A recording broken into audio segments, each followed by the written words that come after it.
E aí, galera intensiva, o meu nome é Ivens, sejam bem-vindos a mais um Sunday Paper. Hoje o Sunday Paper de número 39 e para o Sunday Paper de hoje eu trouxe um artigo que a gente acabou de publicar, estudo feito lá no meu hospital, juntamente com a professora Adriana Lunardi, foi o trabalho de mestrado da Nayara e a gente acabou de publicar no Journal of Physiotherapy, que tem um fator de impacto de 5,551. E aí faz isso com que ela seja nada mais, nada menos que a melhor revista de fisioterapia do mundo. Então a gente está muito feliz aí de ter publicado esse trabalho.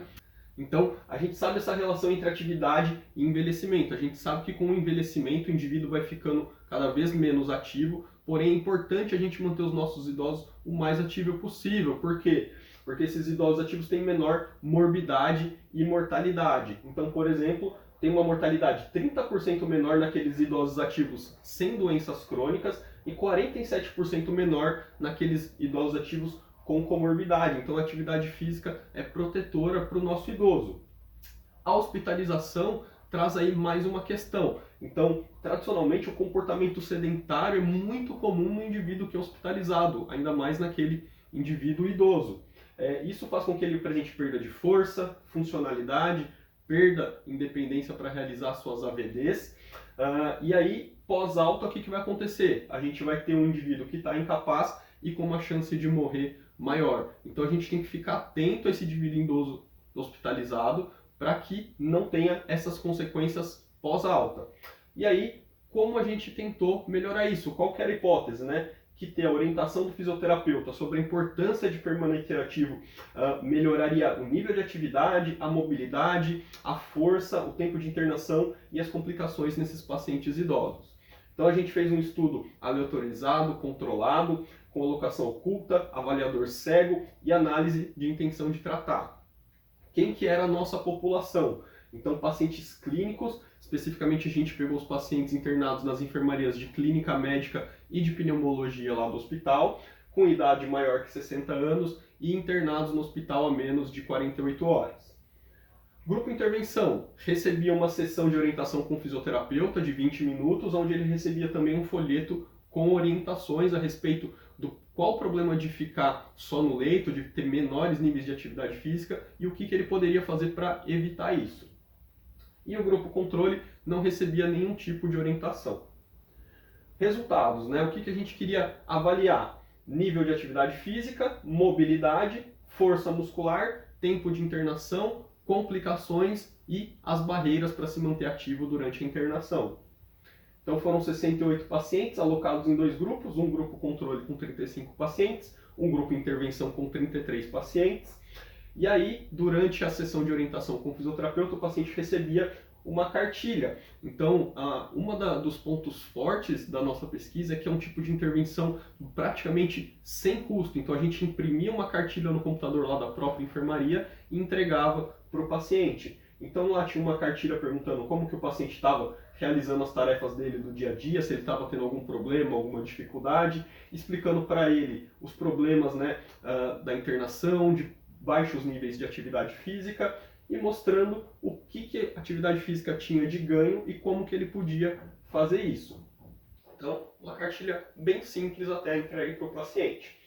Para avaliar o nível de atividade física, a gente usou o acelerômetro, então o paciente ficava lá com o acelerômetro do momento da internação, quando a gente avaliava ele, até o momento da alta.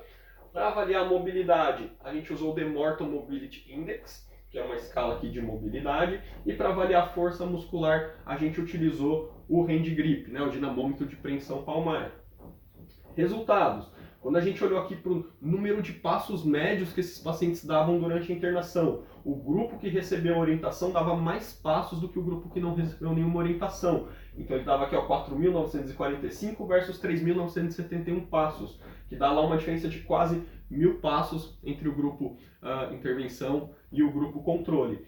O nosso grupo que recebeu a orientação, o nosso grupo intervenção, também tinha um comportamento menos sedentário do que o grupo controle. Então eles ficaram menos tempo na categoria de sedentarismo, avaliada pela acelerometria. Eles ficavam mais tempo no nível de atividade leve e mais tempo no nível de atividade moderada quando comparados ao grupo controle. Com relação à perda de mobilidade, os nossos indivíduos do grupo intervenção que receberam as orientações perderam menos mobilidade do que comparado aos indivíduos do grupo controle, então lá um risco relativo de 0,21, então os nossos pacientes do grupo que recebiam a cartilha, que recebiam as orientações, tinham 5 vezes menos chances de perder mobilidade que os nossos pacientes do grupo controle, e a perda de massa muscular também. Aqui a gente vê que os pacientes do grupo intervenção, 7 pacientes perderam força versus 14 do grupo controle, dá um risco relativo de 0,53, então esse tipo de orientação, esse tipo de conversa com o fisioterapeuta, entregar cartilha, diminui pela metade a chance do seu paciente perder força, mas com um nível de certeza que é um pouco ruim, porque a gente tem ali, né, um intervalo de confiança de 0,25 a 1,15. E as barreiras, né? A gente perguntava para os pacientes quais eram as barreiras para ele se manter ativo durante a internação. Então, falta de um espaço adequado foi a que mais apareceu, 76% dos pacientes. Então, às vezes a gente pensa assim, nossa, o meu hospital tem um grande corredor, tem um grande espaço, só que por que ele vai sair do quarto? Para que esse paciente sai do quarto? Né? Por exemplo, a gente sai de casa para quê? Eu quero sair de casa para ir num lugar legal, para ir num parque, para ir numa praça, para ir num ambiente diferente. Não quero sair daqui de casa para ir lá no corredor no meu prédio. Para o paciente é a mesma coisa. A gente tem que começar a criar ambientes que estimulem o nosso paciente a sair do quarto, a ter uma convivência lá fora daquele quarto. Uso do oxigênio contínuo, então nem todo paciente consegue sair do quarto porque está em oxigenoterapia contínua, não tem torpedo para todo mundo, não tem um carrinho para o paciente levar o torpedo facilmente, então isso também tem que ser pensado, essa logística dos pacientes que recebem oxigênio. Medo de infecção, então os pacientes têm medo de sair do quarto porque acham que vão pegar uma infecção. Então assim, tem que ter realmente um esclarecimento, uma conversa com os nossos pacientes, e a gente tem muitas outras aí barreiras relatadas por eles. Então, conclusão, os conselhos verbais, né, dados pelo fisioterapeuta numa sessão de orientação e um folheto ilustrado sobre os benefícios de permanecer ativo durante a hospitalização aumentaram o nível de atividade física desse paciente, visto lá pela acelerometria, o nível de passos e qual era o nível de atividade desse paciente, e preveniram a perda de mobilidade. Os pacientes que receberam orientação tinham menos chance de perder mobilidade. E as principais barreiras estão relacionadas à infraestrutura. Então, realmente a gente tem que melhorar muito ainda essa parte nos nossos hospitais para promover maiores níveis de atividade física e assim os nossos pacientes alcançarem esses benefícios. Tá certo, galera? Espero que vocês tenham gostado. Esse artigo está livre lá no Journal of Physiotherapy. Só clicar aqui no link e baixar. Deixa aí o seu joinha. Se inscreve no canal, ativa o sininho para não perder os próximos vídeos e deixa o seu comentário aí no hospital de vocês. Vocês têm um tipo de estratégia parecida, de tão baixo custo, tão fácil e com resultados bons também? Deixa aqui e vamos discutir. Valeu, galera, até o próximo Sunday Paper.